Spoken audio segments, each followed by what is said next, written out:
Régis ne voulait pas rester dans la maison du pêcheur et de sa femme. Non, il avait envie de voyager. Et puis il avait attrapé le syndrome des histoires. En racontant dans la barque au pêcheur, il avait développé l'envie de raconter, d'intéresser les gens avec des mots. Juste avant de quitter le couple du pêcheur et de sa femme, ils lui ont donné un livre de contes. Et lui, il les a remerciés. Il leur a donné tout ce qu'il avait, tout son argent pour l'hébergement qu'ils avaient assuré. Et puis il est parti sur les chemins. Il n'avait rien, mais il se sentait léger. Et il a commencé à raconter dans les villages, sur les petites places. Et il vivotait comme ça, jour après jour. Il aimait ça. Et puis un jour, il est arrivé dans une ville où il y avait une très belle place. Et là, il s'est installé, et les jours de marché, il a commencé à raconter. Et les gens venaient. Et il sentait bien que les gens étaient captivés par ce qu'il racontait. C'était presque magique, il n'en croyait pas ses paroles. Et petit à petit, les gens revenaient. Maintenant, il racontait tous les jours.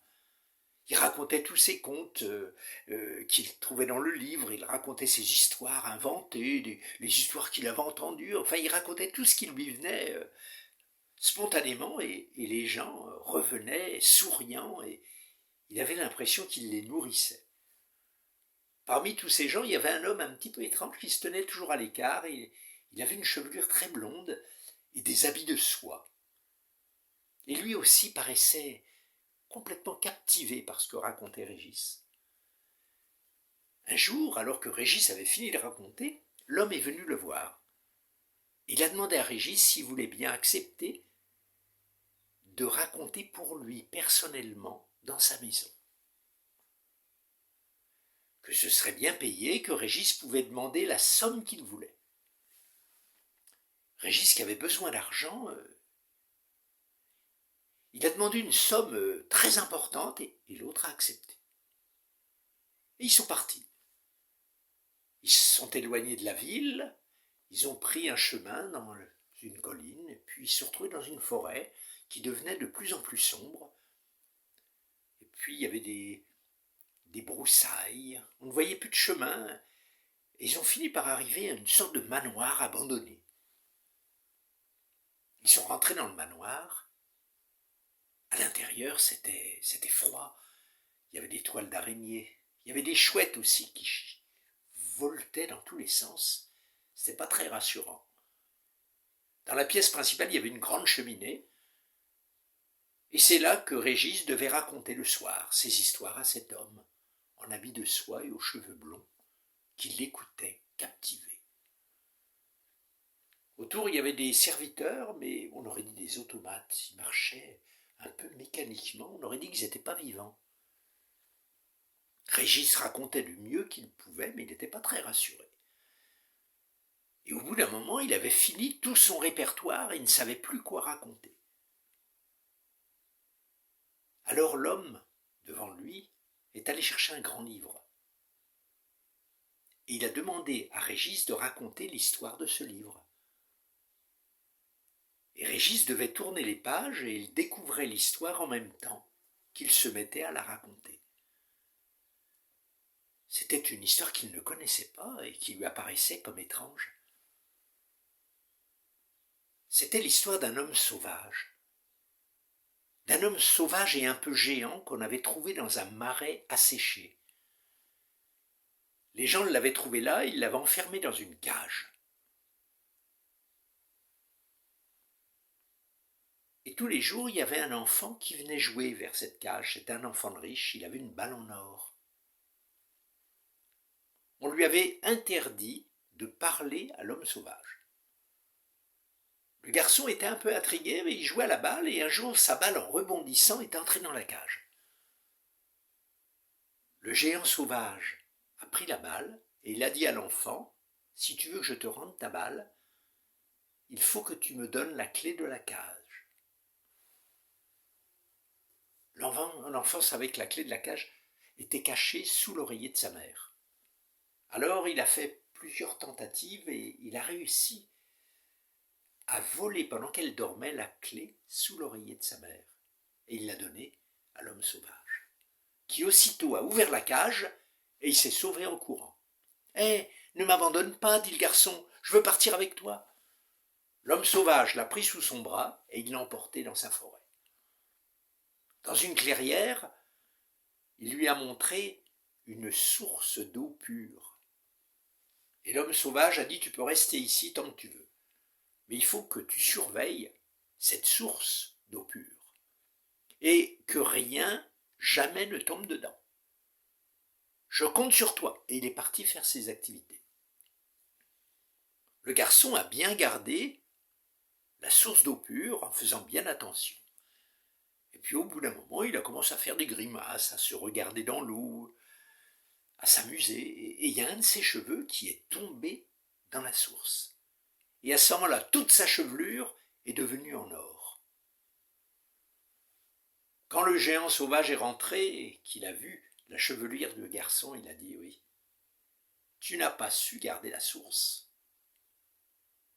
Tant pis pour toi, tu vas devoir connaître la misère. Allez, tu dois partir maintenant. Va vivre ton chemin. Et si un jour tu as besoin de moi, appelle-moi. Je viendrai à ton aide, car tu m'as libéré. » Et le garçon est parti. Il a mis un bonnet pour cacher ses cheveux en or, et puis par les chemins, il a cherché du travail. Il était devenu maintenant un jeune homme, et il travaillait très dur pour pas grand-chose, des petits boulots, jusqu'au moment où il a entendu dire que le roi cherchait un jardinier. Il s'est présenté, on l'a embauché, et il a commencé à jardiner. Et il jardinait vraiment bien. Il mettait beaucoup de cœur à son ouvrage. Le jardin devenait beau. Un jour, alors qu'il était en train de... Il a eu un coup de vent, et son bonnet est tombé par terre. Il l'a vite remis pour que personne ne le voie, mais la princesse qui était à sa fenêtre avait vu ce rayon d'or traverser le jardin, et elle a été intriguée. Alors elle a demandé qu'on lui apporte un bouquet du jardin que cultivait le jardinier. C'est le jardinier lui-même qui est venu apporter le bouquet. Elle l'a remercié, elle a senti les fleurs, elle les a mises dans un vase, et puis elle a demandé au jardinier d'enlever son chapeau. Mais il ne voulait pas. La fille s'est approchée de lui, et hop, elle lui a arraché son chapeau. Et elle a vu qu'elle avait les cheveux en or. Et à partir de ce moment-là, un secret est né entre eux. Ils n'ont rien dit à personne, mais maintenant, tous les jours, la princesse demandait à ce que le jardinier vienne lui apporter un bouquet. Et ils sont tombés amoureux. Et ils avaient vraiment envie de vivre ensemble.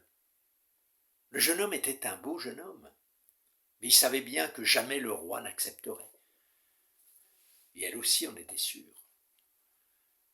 Pourtant, un jour, la guerre s'est déclarée dans le royaume. Et le roi n'avait pas assez de cavaliers pour se défendre. Alors il a fait appel à tous ceux qui voudraient l'aider pour le sauver. Et celui qui arrivera à sauver son royaume aurait la main de sa fille. Le jardinier s'est présenté. Le roi a accepté. Le jardinier a commencé à se battre, mais ils étaient en moins grand nombre et c'était sûr qu'ils allaient se faire massacrer. Alors il a fait appel au géant sauvage. « Aide-moi !» Et le géant sauvage est arrivé avec toute une armée de forts cavaliers, et qui ont réussi à gagner la bataille. Hélas, dans la bataille, le géant sauvage a été blessé mortellement. Et quand il est mort, le garçon était triste, triste. Toutefois, le roi avait gagné la bataille grâce à lui. Alors le garçon est allé chercher son dû, épouser la princesse. Le roi a dit « Oui, bien sûr, mais je voudrais boire un verre avec toi pour fêter cette victoire. » Le roi a fait venir un magicien qui a transformé sa fille en oiseau bleu. Et il l'a cachée dans une tour. Et puis il a demandé au magicien de mettre dans la potion que boirait le garçon quelque chose qui le transformerait. Le garçon a trinqué avec le roi et, quand il a bu son verre, il s'est transformé immédiatement en homme sauvage, comme le géant. Alors on l'a trouvé dans un marais asséché. Les gens l'ont attrapé, ils l'ont mis en cage. Et il y est resté jusqu'à ce qu'un autre enfant vienne le délivrer. Régis racontait cette histoire dont il tournait les pages et s'apercevait que l'histoire tournait en boucle. À chaque fois, le garçon réussissait, mais à chaque fois, le roi le faisait boire la potion et il redevenait un homme sauvage. Et au fur et à mesure que le livre sans fin se lisait, l'homme devant lui, aux cheveux blonds et aux habits de soie, devenait de plus en plus souffrant. Il se recroquevillait. Il avait comme un mal qui lui arrivait. Alors Régis a décidé de changer l'histoire pour arrêter la malédiction. Quand il est arrivé au moment où le magicien déposait les 2 verres, il a dit à ce moment-là, l'oiseau dans la tour, l'oiseau bleu s'est mis à chanter. Le roi a tourné la tête en direction de la tour, et à ce moment-là, le garçon a changé les 2 verres de place. Et quand il a trinqué avec le roi a bu, et il s'est transformé en chauve-souris. Aussitôt le gamin a attrapé la chauve-souris, il est allé l'enfermer dans la tour, et il a récupéré l'oiseau bleu. L'oiseau bleu qui est redevenu une femme, avec laquelle il s'est marié. Quand Régis a eu fini de raconter, il a senti un apaisement chez l'homme. Et l'homme est devenu souriant. Et tout à coup, le château a repris de la couleur, le soleil est entré. Les serviteurs sont devenus humains.